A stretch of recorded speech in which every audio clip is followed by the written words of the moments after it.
잠시 전쟁의 참상을 떼놓고 보면 전차 대 전차, 장갑차 대 장갑차의 맞대결만큼 밀리터리 마니아의 가슴을 떨리게 만드는 일이 없습니다. 그야말로 힘대힘의 대결이자 낭만 넘치는 진검승부라고 할 수 있는데요. 그러나 의외로 현대전에서 기갑 기계와 체계의 1대1 맞대결, 그 중에서도 장갑차 간의 싸움이 벌어지는 경우는 굉장히 드뭅니다. 따로 특별한 이유가 있는 게 아니라 서로의 피해가 불보듯 뻔하기 때문에 최대한 1대1 근접전을 피하기 때문인데요. 그런데 최근 우크라이나 전장에 그 드문 일이 실제로 벌어졌습니다. 수목선을 사이에 둔 우크라이나군의 브래들리와 러시아군의 BMP가 서로를 향해 총격을 쏘아냅니다. 일부는 나무에 가로막혀 공중에 폭발하지만 브래들리의 25mm 기관포에서 뿜어져 나온 M792 고폭 소위탄이 러시아군의 BMP를 걸레짝으로 만듭니다.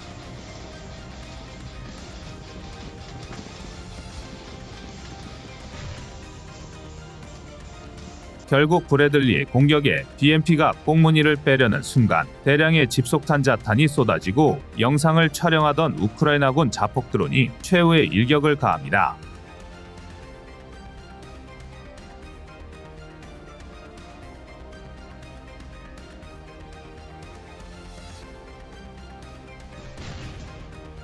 역시 전쟁에서 절대라는 명제를 붙이는 게 얼마나 멍청한 행동인지 또다시 확인된 셈입니다. 심지어 가뜩이나 장갑차는 전차보다 범용성이 높고 운용에 제약이 적어서 예기치 못한 전투 상황에 노출되는 경우가 부지기수입니다. 일례로 앞선 영상뿐만 아니라 우크라이나 동부 격전지 아우디이우카에서는 우크라이나군의 M2 브래들리 단 한 대가 러시아군의 진격을 막아내는 영화 같은 일이 벌어지기도 했습니다. 현재 주적으로 북한을 두고 있지만 북진 이후 곧바로 중국 북부 정부에 어마어마한 물량을 맞상대해야 할 대한민국으로서는 의미심장한 대목인데요. 지금보다 더 육군의 기계화 비율이 올라간다면 자연스레 유사시 우크라이나 사례 같은 상황이 펼쳐지지 않으리라는 보장이 없습니다. 더군다나 우리 육군은 2030년까지 일명 백두산 호랑이 체계를 적용하면서 전군 차량화 기계화를 추진 중입니다. 지금 당장이야 장갑차 1대1 근접전 발생할 확률은 극히 낮다라는 명제가 상식처럼 받아지고 있지만 앞으로 5, 6년 뒤면 장갑차 대 장갑차의 싸움이 보병 부대 간의 교전처럼 흔한 일이 될 수도 있다는 건데요. 그래서 준비했습니다. 오늘은 대한민국 장갑차와 중국 장갑차의 전면 비교를 통해 가상의 맞대결을 성사시켜 보겠습니다.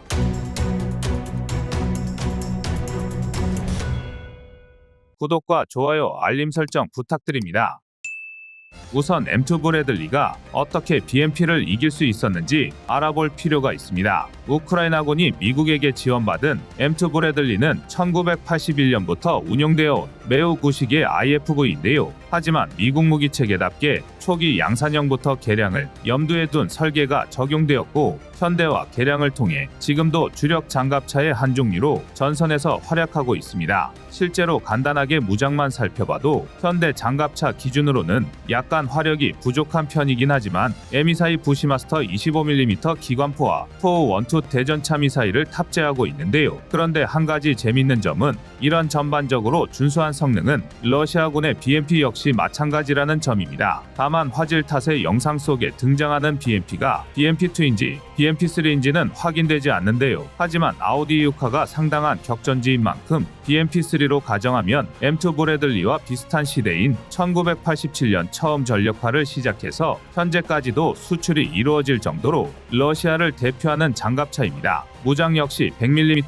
2A70 저압 강선포 또는 30mm 2A72 기관포를 탑재해 매우 강력한데요. 두 장갑차 모두 호각이지만 100mm 강선포를 탑재한 BMP3 쪽이 약간 우세한 편입니다. 반면 속된 말로 서로 공격을 주고받는 원터치 상황을 가정한다면 방어력 측면에서는 M2 브래들리가 약간 앞서고 있습니다. 두 장갑차 모두 초기형은 형편없는 장갑으로 악명이 높았는데요. 하지만 브래들리는 현대화 개수를 통해 증가 장갑을 부착했고 제한적이나마 30mm 2A72 기관포까지는 버텨낼 수 있을 것으로 추정됩니다. 하지만 100mm 2A70 저압 강선포를 견뎌내는 건 어려울 텐데요. 이는 BMP3도 마찬가지입니다. BMP 계열 장갑차는 과거부터 방어력이 처참하기로 악명이 높았는데요. BMP-3의 경우 전면 장갑은 30mm 기관포까지 방어할 수 있지만 측면은 7.62mm 철갑탄 정도만 간신히 막아낼 수 있습니다. 앞선 영상에서 M2 브래들리는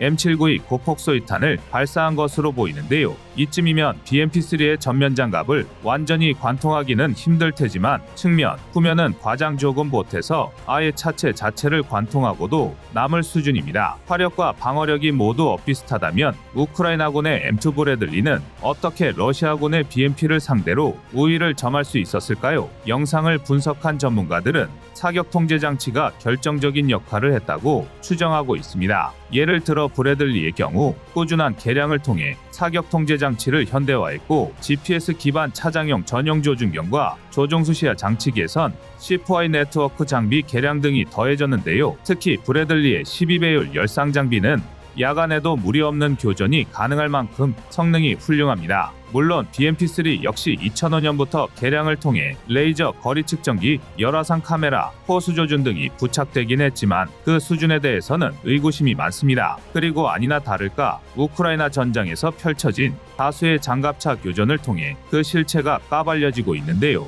이처럼 현대 장갑차 교전은 먼저 보고 먼저 쏜 놈이 이긴다는 아주 간단한 논리가 날이 갈수록 더 중요해지고 있습니다. 장갑차라는 체급으로 낼 수 있는 화력이 사실상 한계치에 도달한 탓입니다. 이는 대한민국과 중국을 대표하는 주력 장갑차 역시 마찬가지인데요. 일례로 대한민국은 국내 안보 환경에 최적화된 K-21을 주력 장갑차로 운영하고 있습니다. K-21은 전장 6.9m, 전폭 3.4m, 전폭 2.6m에 중량은 25톤 내외인데요. 세계적인 IFV 흐름이 동급 체계의 화력 증강에 맞춰 중장갑을 두르고 있는 것에 비하면 상당히 가벼운 편입니다. 실제로 K-21의 부족한 방어력은 전력화 초기부터 지금까지 꾸준히 문제점으로 지목받고 있는데요. 물론 정면에서는 BMP-3의 2A-72 30mm 기관 포탄까지 피해 없이 막아내고 측면에서도 14.5바이 114mm 중기관 총탄 세례를 맞아도 멀쩡한 수준이긴 합니다. 그러나 앞서 잠깐 언급한 것처럼 현대 장갑차들이 너도나도 화력을 키우고 있는 상황에서 부족하다는 느낌을 지울 수 없는데요. 반면 화력은 K-40-70 부경장 40mm 기관포를 탑재함으로써 대한민국 무기체계답게 최강급이라고 자부할 수 있습니다. 특히 주 탄약인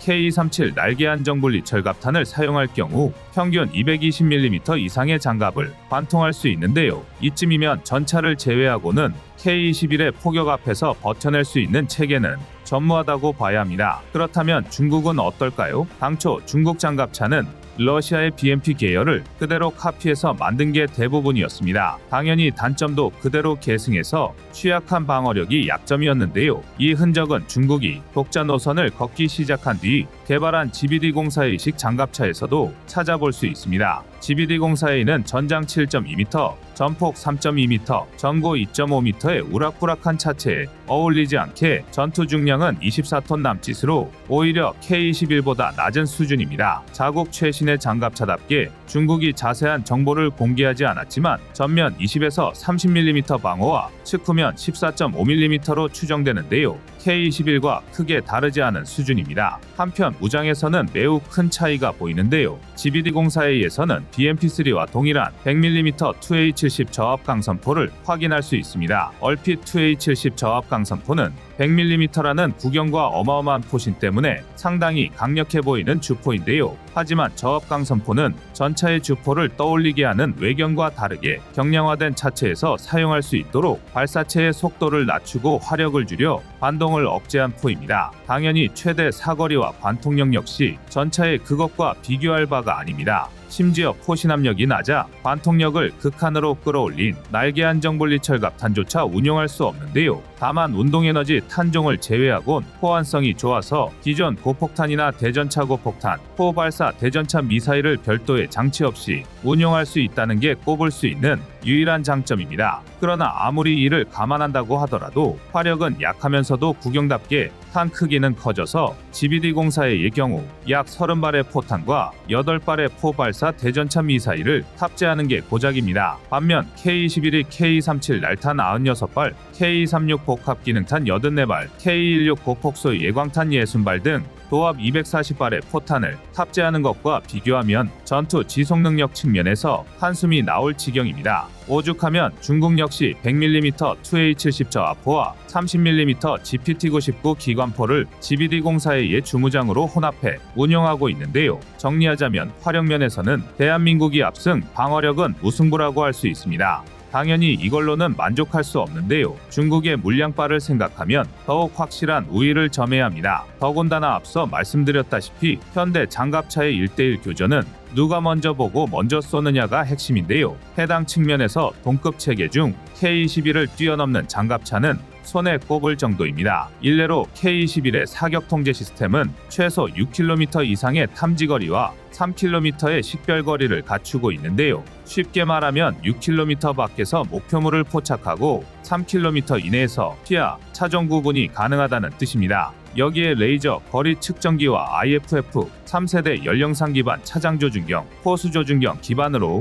헌터킬러 기능까지 갖추고 있습니다. 이쯤이면 장갑차가 아니라 3세대 이상급 주력전차와 비교해야 하는데요. 실제로 K-21에는 K2호큐에도 탑재되는 목표물 자동 추적 시스템이 탑재되어 있어 사격 명중률이 굉장히 높습니다. 가히 동급 최강을 자부할 만한데요. 그러나 문제는 일단 스펙상 GBD-04A 역시 사통장치가 만만치 않다는 점입니다. GBD-04A 전신인 GBD-04식 장갑차는 매우 기본적인 사격 통제 시스템과 레이저 거리 측정기, 열상 조준경만 탑재되어 확실히 K-21에 미치었는데요. 그러나 GBD-04A식 개량이 진행되면서 K-21과 마찬가지로 헌터 킬러 기능을 탑재했고 자동 표적 추적과 전투 관리 시스템이 추가되었습니다. 그야말로 백중지세 대한민국 K-21과 중국의 GBD-04A는 유감스럽지만 누가 확실한 우위를 선점할 수 있다고 장담하기 어렵습니다. 괜히 국내 군사 전문가들이 매우 강력하게 K-21의 개량이 필요하다고 경고하는 게 아닌데요. 하지만 그전까진 K-21을 지원할 화력 지원 차량이 필요합니다. 바로 청검을 지대지로 활용한 비가시선 원거리 정밀 타격 체계입니다. 현재 한창 연구가 진행 중인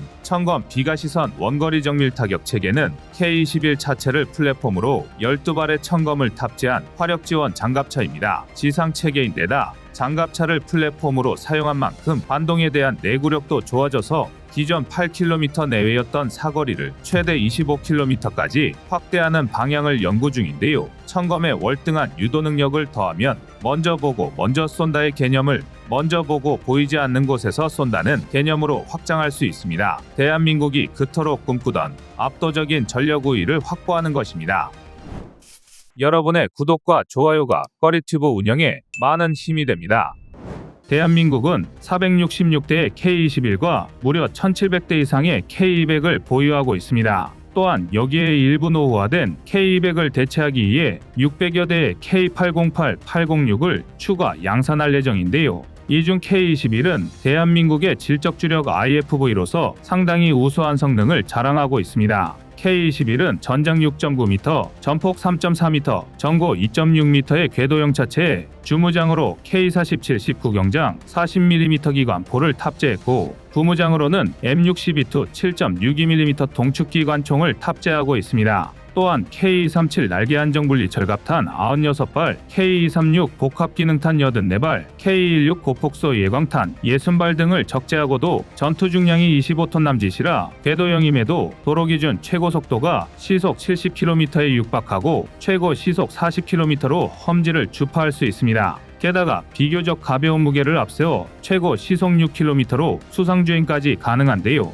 이쯤이면 기동성과 화력만큼은 전세계 최고 수준입니다. 일례로 국내에서 개발한 40mm 기관포 전용 K-237 날개 안정분리 절갑탄을 사용할 경우 500m에서 170mm, 1km에서 150mm, 1.5km에서 130mm의 현대식 장갑을 관통할 수 있습니다. 현존하는 2세대 이하급 전차들의 후방 엔진룸이나 상부 구조물, 궤도 등은 160에서 200mm의 관통력으로도 파괴할 수 있기 때문에 제한적이긴 하지만 대전차전을 수행할 수 있는 셈인데요. 게다가 여기서 끝이 아닙니다. 겉모습만으로 판단하는 건 절반의 모습만 보고 K-21을 판단하는 것과 다를 게 없습니다. K-21의 사격 통제 장치는 6km의 탐지거리와 3km의 식별거리를 갖추고 있으며 이외에도 레이저 거리 측정기, 헌터킬러 기능을 탑재한 차장 포수 조준경을 탑재하면서 3세대 이상급 전차 수준의 사격 통제 장치를 탑재하고 있습니다. 심지어 한번 목표물을 설정하면 자동으로 해당 목표물을 추적하는 기능까지 탑재하고 있는데요. 이는 K2 우표에도 탑재된 최신의 사격 통제 기능입니다. K-21의 사격 통제 장치가 얼마나 고성능이냐면 제한적이긴 하나 공중 목표물까지 추적할 수 있기 때문에 K-36 접근 신관탄을 이용해 기동 중인 헬기와도 교전이 가능합니다. 오죽하면 K-21의 별명이 헬기 잡는 장갑차인데요. 그리고 여기에 더해 고성능의 전장정보 시스템을 탑재해 전장 상황을 차량 간 전술정보 네트워크를 통해 부대 내 전 차량이 공유할 수 있으며 IFV의 본 목적에 맞게 해당 정보를 차량 내부의 승차 인원들에게까지 전파할 수 있습니다. 그러면서도 한 대당 가격이 약 32억 원으로 비교적 저렴한 편에 속하는데요. 실제로 이와 같은 고성능과 저렴한 가성비를 앞세워 K-21은 미국의 M2A3 브래들리 및 러시아의 BMP-3와 비교하여 세계에서 가장 강력한 전투 차량으로 평가되고 있습니다. 이쯤이면 K9 자주포, K2 우표, FA-50, KF-21에 이어 대한민국이 보유한 또 하나의 명품 무기 체계라고 불러도 손색 없어 보이는데요.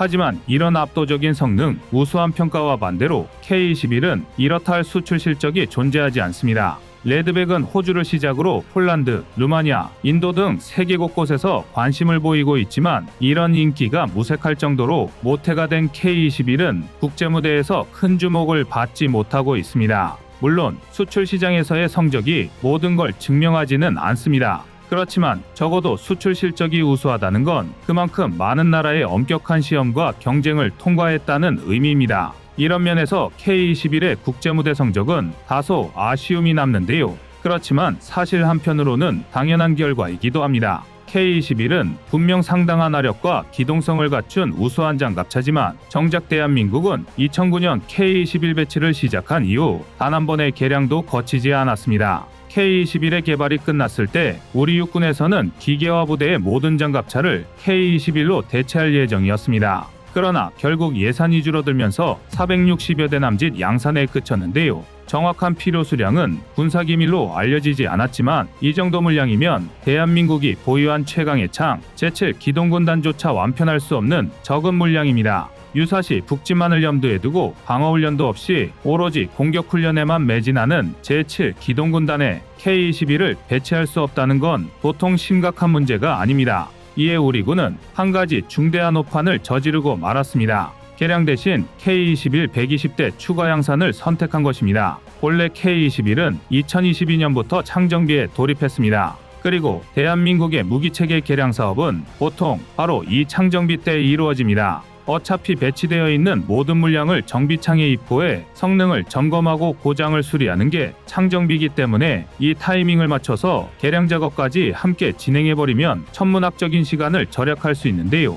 하지만 유감스럽게도 우리 군은 개량 대신 물량 확보에 치중한 판단을 내려버렸습니다. 그런데 문제는 배치된 지 15년이나 지나면서 K-21의 문제점이 속속들이 드러나고 있다는 것입니다. 우선 가장 치명적인 건 다름 아닌 방어력입니다. 앞서 말씀드렸다시피 K-21의 화력은 동급 최강이라고 불러도 부족함이 없지만 정작 방어력은 동세대 IFV 중에서도 평범한 수준입니다. 정면은 약 30mm의 철갑탄까지 방어할 수 있지만 측면은 14.5 곱하기 114mm 중기관 총탄 방어가 한계입니다. 또 상부 장갑은 상공 10m에서 폭발한 152mm 공중폭발탄까지 견딜 수 있지만 정작 하부는 대인지뢰 이상을 막아내기 어렵습니다. 좋다고 나쁘다고 말하기도 어려운 딱 전형적인 IFV 수준인데요. 그러나 결정적으로 K-21은 장갑 확장성이 부족합니다. 갈수록 IFV에 요구하는 생존 능력 기준치가 높아지면서 미국의 M2, M3A3 브래들리, 영국의 워리어, 독일의 푸마 등은 모듈형 장갑이나 반응 장갑 등을 추가해 방어력을 높이고 있습니다. 반면 한때 이들과 자웅을 겨뤘던 K-21만큼은 부족한 측면 방어력을 그대로 방치하고 있는데요. 다름 아닌 도하 능력 때문입니다. K-21은 차체 좌우면에 특수 에어백을 장착해 필요시 수중주행이 가능하도록 설계되었는데요. 우리 군의 전략기조 설정에 가장 큰 역할을 차지하는 북한의 다리가 많지 않고 그마저도 대부분 노후화돼 수십 톤이나 되는 전차나 장갑차의 하중을 견딜 수 있다는 보장이 없기 때문입니다. 하지만 이를 위해 지나친 다이어트를 선택한 탓에 K-21은 방어력 부족에 부딪혔고 심지어 증가장갑까지 부착할 수 없는 상태입니다. 지금 상태로 무턱대고 중량을 올리면 수상주행이 불가능해집니다. 지금 당장 비전시 상황에서의 스펙상 K-21의 방어력은 누누이 말씀드렸듯이 평범한 수준이긴 하나 정작 그 평범함의 기준인 미국의 브래들리는 수많은 실전에서 방어력 부족을 절감하고 증가장갑을 통해 전방향 30mm 철갑탄 방어와 RPG 방어 능력까지 확보한 상태입니다.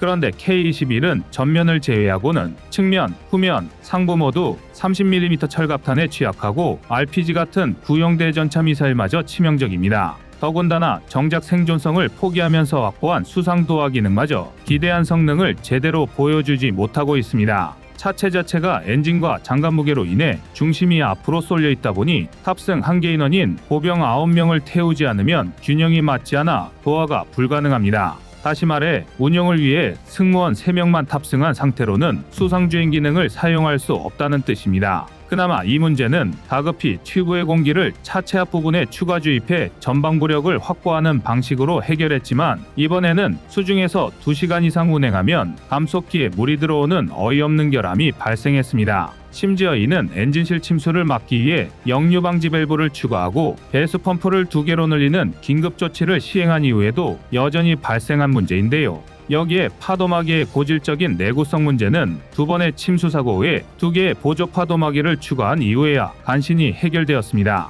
그런데도 차체 하단에 위치한 파도막이 위치 때문에 심심찮게 파손 보고가 올라오고 있는데요. 일례로 K-21은 2009년 12월, 2010년 7월 2차례나 침수 사고가 발생했고 소중한 우리국 군장병 1명이 순직하는 사고가 발생했습니다. 지금의 K-21이 이리저리 땜질로 결함을 메어놓은 상태임에도 아무 문제 없이 15년간 운용될 수 있었던 건 비록 그 값을 치렀기 때문입니다. 실제로 K-21 침수 사고 이후 무기체계 도입 시 최대 2년까지 야전 검증을 거치도록 제도 개선이 이루어지기도 했습니다. 그러나 여전히 군에서는 K-21 도하 훈련 시 만약에 대비하기 위해 최소 인원만 탑승하고 있습니다. 하물며 훈련에서조차 이처럼 조심히 운용해야 하는데 과연 전시 상황에서 K-21이 도하 작전을 수행할 수 있을지 의문인데요. 한 가지 분명한 건 지금 이대로라면 K-21은 그 압도적인 화력을 반의 반도 써보지 못한 채 대한민국 지상전력의 최대 약점이 되리란 것입니다. 절대 용납할 수 없는 일인데요. 그래도 다행히 K-21의 개량안은 이미 완벽에 가까운 청사진이 나온 상태입니다. 여러분의 구독과 좋아요가 꺼리튜브 운영에 많은 힘이 됩니다. 본격적인 내용에 들어가기에 앞서 반드시 짚고 넘어가야 할 게 하나 있습니다. 현재 K-21의 가장 큰 문제로 지적되는 부분이 바로 방어력 부족이라는 것입니다. 더 정확히 말하면 세계적인 추세에 비해 방어력이 부족하다는 점인데요. 그러나 빠른 기동전으로 적의 중심을 점령하는 게 목적이라면 지금 K-21의 방어력은 절대로 부족한 수준은 아닙니다. 그런데 전장이 시가전으로 옮겨지면 얘기가 달라집니다. 시가지 전투에서는 필연적으로 기동이 느려질 수밖에 없고 적의 기습에 노출될 확률도 높아집니다. 그리고 이런 상황에서는 증가장갑을 부착하기 어려운 K-21의 측면 방어력 문제가 수면 위로 떠오르기 시작합니다. 얼핏 이 문제의 해결 방법은 간단해 보입니다. 그깟 도하 능력쯤이야 내다버리면 그만인 것 아니냐는 것이죠. 맞는 얘기일 수도 있습니다. K-21의 수상주행 능력은 수많은 수정을 거친 지금에서야 간신히 써먹을 수준이 되었고 그마저도 다소간의 불안함은 남아있는 상태입니다. 그렇다면 차라리 수상도하를 위해 장착한 에어튜브 등을 탈거해버리고 아예 반응장갑 등을 부착해 추가적인 방어력을 확보하는 게 나아 보입니다. 더군다나 우리 군은 2027년까지 5,300억 원 규모의 KM3 자주도하 장비를 양산할 예정입니다. 일종의 움직이는 다리라고 할 수 있는 KM3는 8대로 부교를 설치하는데 20분 내외밖에 걸리지 않습니다. 심지어 나토 연합 훈련에서는 KM3의 모태인 M3 30대를 동원해서 고작 35분 만에 350m에 육박하는 세계 최장 부교를 설치하는데 성공하기도 했습니다. 알기 쉽게 비유하자면 35분 만에 충주댐 길이의 부교를 뚝딱 만들어낸 셈인데요. 있는데요. 동시에 탑재 하중이 63.5톤에 육박하기 때문에 K21은 물론 K39 천무, K9 자주포, K2 옥표 등 우리 군에서 운용 중인 거의 모든 장비가 도섭할 수 있습니다. 이쯤이면 K21의 수상주행 능력이 얼마나 완벽하든 차라리 중량 따위 신경 쓰지 않고 증가장갑을 떡칠해 방어력을 확보하고 KM3를 대량으로 운용하는 게 나아 보입니다. 그러나 도하작전은 생각처럼 쉬운 게 아닙니다. 아무리 강력한 화력과 첨단 장비를 보유하고 있는 세계 최강의 군대라 할지라도 도하작전 시에는 적의 공격에 무방비로 노출되기 마련입니다. 오죽하면 손자병법에서조차 물속에서는 적을 맞이해서 아니 되고 적이 반쯤 강을 건넜을 때 이를 공격하면 이롭다는 대목이 등장할 정도입니다. 그만큼 과거부터 도하 상황은 전투력이 가장 약해지는 순간으로 여겨져 왔습니다. 이는 우리 군의 도하 교리에도 잘 드러나 있는데요. 우리 군은 1번 도하작전 수행 전 소수의 정찰대나 무인기 등 정찰 자산을 총동원해 대안을 정찰한다. 2번 박격포, 전차포 등을 동원해 대안을 공격하고 공격 헬기의 어모하에 공격 단정에 탑승한 병사들이 강을 건너간다. 3번 장갑차의 강습도하로 교두보 확보를 지원한다. 4번 교두보 확보가 완료되는 대로 즉시 문교를 동원 일부 전차를 도하시킨다. 5번 이후 부교를 만들어 후속제대를 유도한다. 위에 5단계로 도하작전을 구성하고 있습니다. 즉 장갑차는 본대의 최전선에서도 천병으로 투입되어 교두보를 확보하는 역할이지 후속제대와 함께 부교를 타고 입성하는 역할이 아닙니다. 장갑차가 먼저 대안의 안전을 확보해야만 그제야 K2 옥표든 부교든 설치할 수 있는 셈인데요. 특히 주력 전차를 제외한 북한의 모든 차량을 격파할 수 있는 K21의 높은 화력은 도하 지점 확보에 있어 가장 든든한 전술적 요소입니다. 우리 군이 무리해서라도 K21의 수상주행 능력을 추가한 건 위에서 말한 2번과 3번 상황의 간극을 줄이기 위해서입니다. 그런데 만약 K21이 자력 도하가 불가능하다면 공병대를 기다려 문교를 이용하거나 K21의 화력 지원 없이 보병만으로 교두보를 마련해야 합니다. 가장 위기 대응 능력이 약해지는 순간인 도하작전에 걸리는 시간도 기하급수적으로 늘어날 수밖에 없습니다. 크고 작은 하천이 많은 한반도 지형에서 이런 시간 지연은 누적될수록 치명적인데요. KM3 또한 마찬가지입니다. KM3는 자주도하 장비의 특성상 방어 능력이 전무하다시피 하기 때문에 안전이 확보되지 않은 상황에서 섣불리 투입하는 건 어리석은 행동입니다. 만약 섣불리 KM3를 전개했다가 주력 도하 장비를 손실한다면 후속제대가 강을 건너지 못하고 선발대와 분리되어 버릴 것입니다. 자칫하면 대규모 기갑부대가 각계격파당하는 최악의 상황이 벌어질 수도 있습니다. 대한민국 안보 상황에서 도하 능력은 기본 소양이나 마찬가지인데요. 시가전 상황을 가정했을 때 K21은 방어력이 부족하고 이를 해결하려면 반응장갑 등을 부착해야 하는데 그러면 25톤이 넘어가면서 수상주행이 불가능한 악순환 이고리가 맺어져 버린 것입니다. 졸지에 이도저도 못하는 상황이 되었는데요. 정말 K21은 이처럼 불안한 방어력을 유지할 수밖에 없는 걸까요? 당연히 아닙니다. 사실 이 문제의 해결 방법은 의외로 아주 가까운 데 있습니다. 그저 대한민국이 가장 잘하는 것 그것 하나만 하면 그만인데요. 바로 화력을 키우는 것입니다. 현재 K21은 K40-70 구경장 40mm 기관포를 주무장으로 탑재하고 있습니다. 강력한 화포지만 본래 함정용으로 설계된 노봉을 개량한 탓에 포와 탄약이 부피가 상당하기 때문에 대형 포탑이 필요합니다. 또 덩달아 탄약도 커져서 기껏해야 200에서 240발 적재가 끝입니다. 이를 해결하기 위해 국방과학연구소 ADD는 지난 2015년 국내 기술로 CTA-4를 개발했는데요. CTA는 뾰족하게 튀어나온 탄두를 탄피 내부에 내장시켜 탄약의 길이와 부피를 축소한 특수 탄약을 말합니다. 이 덕에 30mm 수준의 탄약으로도 40mm와 동일한 화력을 구현할 수 있는데요. 이를 K21에 적용할 경우 기존 대비 약 20%의 중량 감소 효과를 기대할 수 있습니다. 당연히 그만큼 포탑도 소형화할 수 있으니 대략 1톤의 무게가 줄어드는데요. 심지어 회전식약실을 적용하면서 장전장치 구조가 간단해지고 자동 송탄 장치를 적용, 탄종 변경도 훨씬 간편해져서 기동 중에도 높은 정확도와 효과적인 사격이 가능합니다. 게다가 ADD는 이미 CTA-4와 각종 탄약의 시제품까지 개발 완료해 놓은 상태인데요. 여기에 K9A2, 레드백 등으로 이미 검증이 완료된 고무궤도까지 적용한다면 기존 궤도보다 40에서 50%가량 무게를 절감할 수 있습니다. 뿐만 아니라 궤도 수명을 1.2에서 1.6배 향상할 수 있고 금속 궤도보다 방어력, 내화성도 더 높다는 건 덤입니다. 이렇게 CTA-4와 고무궤도를 통해 절감한 중량이 약 3.5톤인데요.